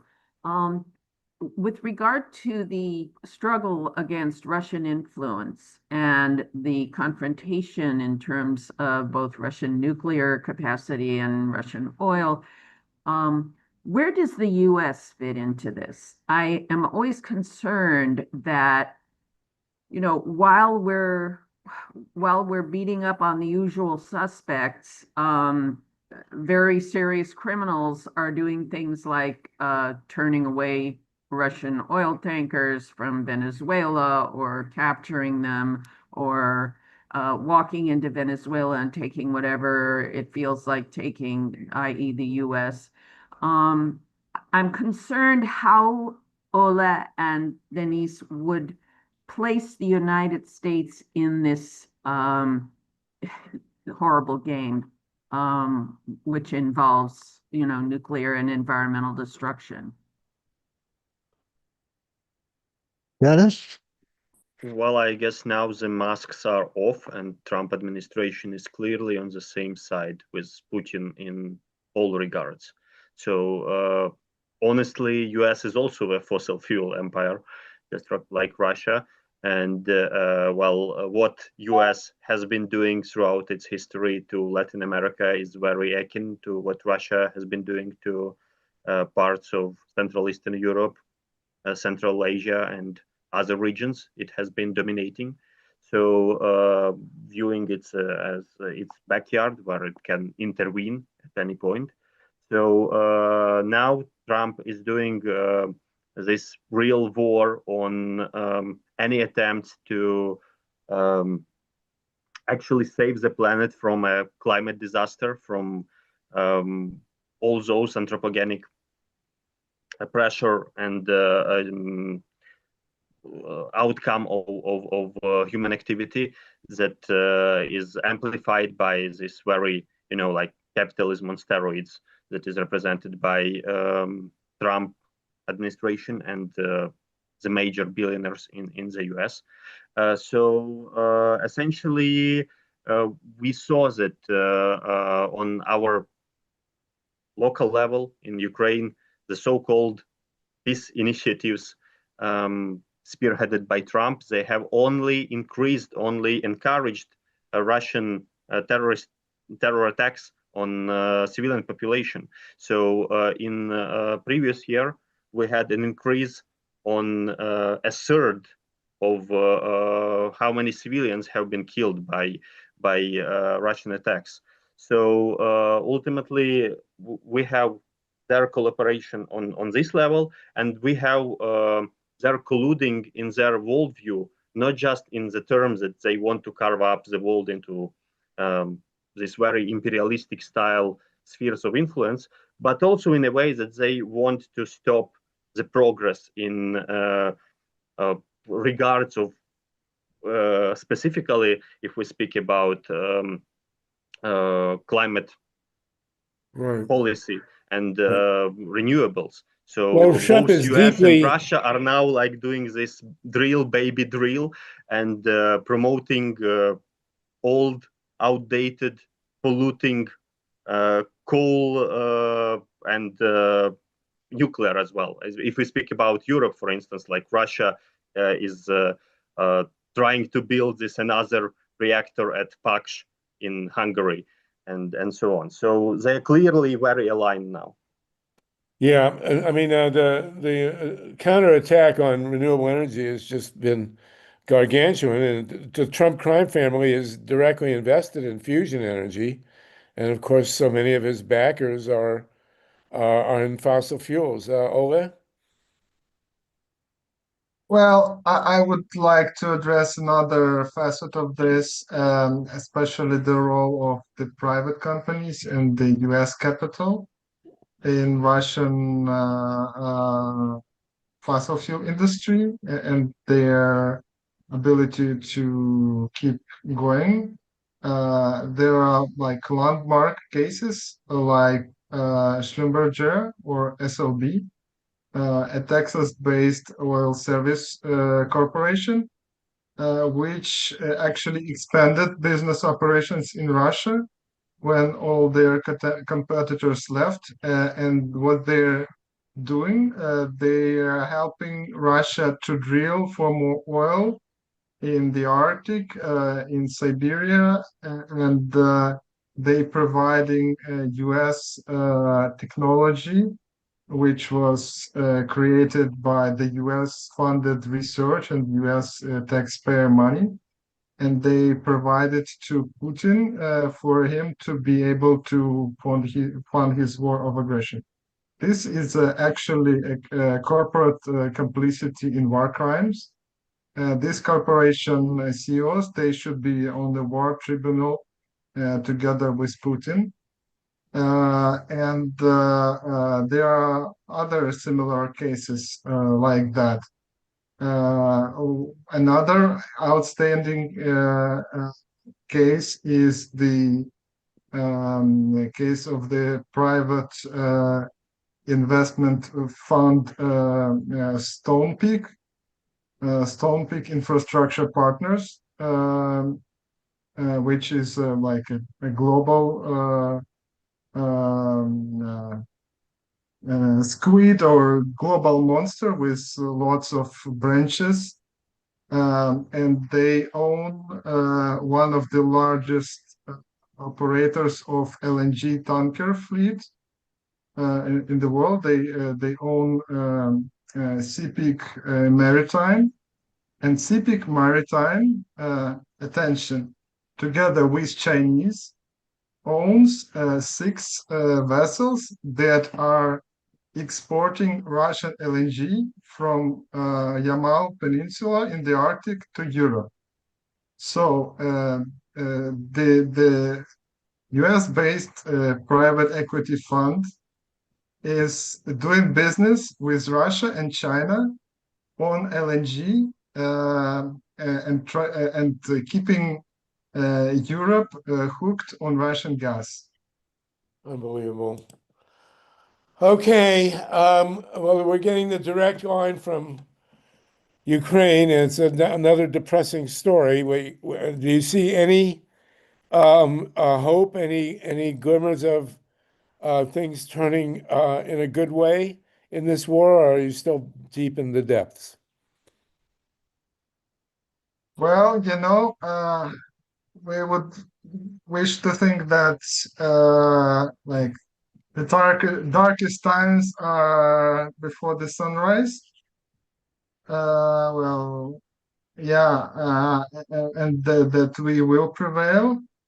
But the cost that we are paying is terrible, and we're losing our friends who are dying on the front lines. We're losing other people in the cities, dying from Russian drones and missiles. And with every month or every week of this war, our society is getting more and more traumatized and weakened, and it would be much harder to recover. And Well, we feel that way. Yeah, this is the war of attrition. They are trying to wipe us out as a nation. Right. Basically, yeah, it's like they clearly and conscientiously are committing genocide. God, Steve Caruso, Nicole, Dave Saltman, and Donald. Go ahead, Steve.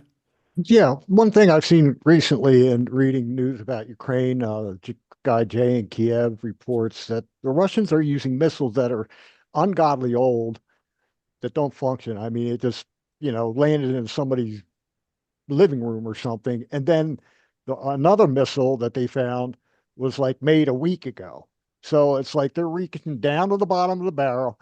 They're running out of resources. Ukraine, I don't know if people in the US understand how much infrastructure that Ukraine has taken out of Russia. They're not bombing apartment buildings. They're not going after civilians. Okay. But it's ammunition dumps every other day, fuel depots, refineries, the whole thing. And, Russia's only a country of 145 million. Okay. Europe is 450 million. Ukraine is only 30. Okay. Russia supposedly got, 5 times as many people. So Kiev was the first organizer of Outland Russia. Okay. And it seems like we're returning to that. So good luck. Our prayers are with you guys. And I hope this comes out good for all. Thank you. Harvey, you're muted. Sonny, you're muted. Very quickly, we see a lot of videos on the YouTube in the US of Ukrainian assaults on Russian energy facilities. Is there any sense that there's significant damage being done to the Russian infrastructure, Ola? Well, they, as already said by the previous speaker, Ukrainian attacks, they are aiming at strategic Russian military industrial complex hubs and their operations that support offensive. So every refinery is providing fuel to Russian jets and Russian tanks. And that's why they are legitimate military targets. Regarding the attacks on the gas infrastructure and the substations, those are also mostly attacks in those areas where the Russian military is operating or where Russian military factories are located. Okay, thank you for that. We're almost at the end here. We're going to wrap at the top. Dave Saltman, and then Tatanka, then Nicole and Donald, and we'll probably be done there. Dave, go ahead, please, David. I just had a question, and if I missed this, my apologies. Who actually owns the facilities? Is it the government? Are they unions? Are they the workers? Is it a private business? How does that? Who are the owners? You mean the nuclear power plants in Ukraine? They are state-owned. It's like a state corporation, which is like under reform, and it's like a remnants of this Soviet style of management. So it's the Soviet government's remnant that owns it? No, it is owned by the government. Government of Ukraine? Direct, yes. Obviously. Yes. Okay. Yes. But it has to be said that the energy sector besides nuclear is mostly privately owned, and this is a big problem due to corrupt Ukrainian oligarchs who have their control over huge chunk of energy systems. And also lots of them have been in this also Russian induced corruption schemes for a very long time. And obviously they don't put the interests of the people forward. Yes, these are corporate entities to enrich very few individuals. That's very interesting. Howie and then Tatanka. Well, I just wanted to thank Dennis and Ola for staying up. It's thank you guys 2 very much. a.m. in Ukraine. The power's out. It's cold as hell. So, I just appreciate the fact that they came here. I just want to say one thing about how important fossil fuel sanctions are for, getting Russia to stop this war. They account, sale of oil, gas, and coal for Russia is about 40% of their federal revenues. And their military budget, the militarism in Russia is off the chart. It's about 40% of their budget. So oil, gas, and coal are paying for Russia's invasion of Ukraine. So, all we can do to tighten those sanctions is going to help the people in Ukraine. And both of you, Dennis and will you put your Ola, will you put your links in the chat so people can be in touch with you and support you? We appreciate it. Thank you, and thank you, Howie, for bringing them. Tatanka, Nicole, Donald, and we'll be done. Tatanka. Yes. Also, thank you very much, Dennis and Ola and Howie, for bringing them. Are you aware, do you have any knowledge about during Trump's first run in 2015, 2016, when Rex Tillerson, he brought him into the administration, before he was elected, about to go public was not a rumor, it was more than that, of a deal of Putin to sell the Russian National Petroleum Corporation, to sell to a partnership of 4 owners the entire Arctic Circle part inside Russia. And that one of the 4 owners was a group of people very, very close to all of Donald Trump's global investments. This was about to go public. The main problem was in order to extract the oil and the natural gas, which at that time was probably the world's largest known, was that they would have to melt the entire Arctic Circle. And I remember there being ads floated, of ships going over the North Pole. Oh, wasn't it was so wonderful to get rid of the ice? Not tied to that, but as it was about to come out, it completely dissolved and it never came out. Did you ever hear about that, or do you have any knowledge about that? No, it doesn't seem. Well, Exxon was considering. Well, Exxon had already cooperation with Rosneft and Lukoil, and they were actually giving the Russians the technology to drill in the Arctic. They had to back down, especially thanks to campaigns run by Greenpeace. And they were quite successful, but it was like 2012 or something with the Arctic 30. It was quite like famous thing. But I think what is the ultimate threat to the Arctic right now is Novatek and LNG expansion plans. So Russia intends to increase exports of LNG 5 times in the next 10 years, or like 8 to 10 years. They aim to export 100 million tons of LNG from the Arctic, and actually that would be a death knell to climate, because if you produce that amount of gas, you leak a lot of it to the atmosphere, and the methane is 82 times more powerful than CO2 as a greenhouse gas. Yes. Thank you so much, because it really seems that all the wars and everything going on, there is a collaboration going on of far right circles and other circles with the extractive industries, with oil, gas, nuclear, right from the top, playing out in the United States, playing out in Ukraine, playing out in Venezuela, playing out everywhere.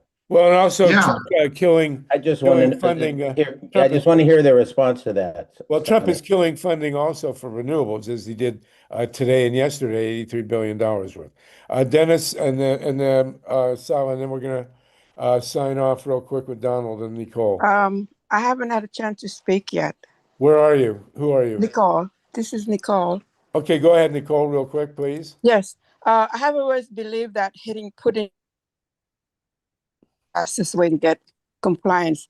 And the US is very interested in critical minerals and a nuclear reactor area. Can someone get the EU to draw a red line in the sand that they will use the money impounded from the Russian oligarchy near that reactor again? And most importantly, can someone explain to the White House that if the reactors blow up, that whole area will be contaminated forever and out of reach Well, if those reactors, of U.S. companies. if those reactors blow up, all And species is that are gone. rich in critical minerals. The United States is willing to reduce the tariff, from China from 100 because of critical minerals. Okay. So it's very important. You're absolutely right. Thank you, Nicole, for that. Donald, and then we're going to sign off. Dennis and Sala, again, thank you, Howie. This has been an amazing session. I guarantee you nobody else is doing this, and it's absolutely critical. Donald Smith, and then we're going to rock and roll here. Donald. Okay. Hi. Putin is criminal. I'm no fan of Putin. But as Thomas Friedman said in the New York Times, the U.S. is far from innocent. The U.S. regards the entire world as its legitimate sphere of influence, where it bombs, invades, overthrows, does coups and sanctions. The U.S. used Ukrainians as sacrificial pawns, as recommended by the RAND Corporation, which recommended arming Ukraine as the best way to weaken Russia. It said, oh yeah, it will cause a war, we'll just have to manage that war. John Mersheimer put it this way: the U.S. is leading Ukraine down the primrose path and it will get ruined. Kissinger said, to be an enemy of the U.S. is dangerous, to be a friend is deadly. So I feel very sorry for the Ukrainians. The CIA was involved in there since at least 2014, according to the New York Times and the Washington Post. The New Yorker said the CIA did a cover-up to hide what they did there. The U.S. armed the Azov battalion, as reported in mainstream media. There are scores of articles in mainstream media about the presence of Nazis in Ukraine. Numerous diplomats warned that expanding NATO would cause a war. The NED, the National Endowment, funded Razom, for example. I'm sorry to say. Okay. Victoria Nuland said, "Fuck the EU. We're going to." All right, Donald, you got to cut you off. We can't have that, and we're pretty much at the end. Ola and Dennis, you want to say some last words, and Howie, and then we're going to rock and roll. Well, I guess the entire proxy war narrative, it falls apart now when clearly Trump and Putin are building a new fascist axis, and they are aligning against humanity. So both of them are waging wars against smaller nations and ultimately against their own citizens as well, and also waging a war against humanity, a war against nature, a war against science. So it's quite important today for all those people who are resisting this in different manners, in different places, from Minnesota to Ukraine, from all other parts of the world, that we should be in this international solidarity. We should understand that our enemies are coming together. So we should also be supporting our vision for a better, more just, more environmentalist, and more equal, more humanist future for the planet and for all its inhabitants, people and animals as well. Beautifully spoken, Dennis. Thank you very, very much. Ola, do you want to add in, and then Howie? Yeah, if you really want to get the first-hand information and really understand what's going on in Ukraine, please subscribe to us in the social media and LinkedIn, in Blue Sky. We're also present in Instagram. And please support independent media covering the situation in Ukraine, especially Euromaidan Press. They are doing tremendous work, and they really thing on resources. So every dollar, if you can donate to our media partners like Euromaidan Press, would be very appreciated. They have a patronage program, and if you can chip in, please support them. I really call on that. If you have any suggestions, or if you work with the US media, please contact me, and I would be happy to provide comments. please put your and come back in a couple weeks. Absolutely, we want you back, both of you. And Howie, you get the last word here. Thank you. Well, I would just say the only imperialist army in Ukraine attacking Ukraine is Russia's. The proxy war narrative really doesn't explain what's going on. And these brothers from Ukraine have explained they're not naive about Western or US imperialism. They described how they've been fighting it, as well as Russian imperialism. And I think that narrative that it's just a proxy war leaves out the Ukrainians. They have their own agency, and everybody underestimates them. When the full-scale invasion began, Putin thought he'd take Ukraine in a few days, and the Americans thought so too. They offered Zelensky exile, and he said, I don't need a ride, I need arms. So don't underestimate the Ukrainians and listen to them. They're the ones right in the middle of this fight. Well, I got to tell you, there's a word that keeps popping into my mind, which is Vietnam. And, it's not, obviously, it's not a jungle and it's a hell of a lot colder, but the resistance is, to my mind, very, very parallel. We wish you well, Ola, Dennis, Howie, thanks for this. Come back in a couple weeks, please, and we'll do an update. Everybody, this has been a phenomenal session. We still have 65 people with us, but it's time to go. There's so much more to talk about. The collapse of the Japanese yen, for one thing. Japan finally got a female leader, and she's to the right of Maggie Thatcher, for God's sakes. So we'll deal with that next week. Everybody, this has been phenomenal. Thank you. Next week, we'll have Rogue Kana to start. So no nukes, everybody. We'll see you in Solartopia. And good luck in Ukraine. We're really with you. Thank you so much. And feel better, Sonny. I'll feel better when I have a Trumpectomy. I think if anybody's not feeling well, we're all suffering from Trumpitis. So we need to have a removal here, kind of like an appendix or a tonsils. All right, everybody. We'll see you next week. No nukes. Thank you, Steve, for engineering. MYLA, Mike, Taka. No nukes, everybody. Sí se puede.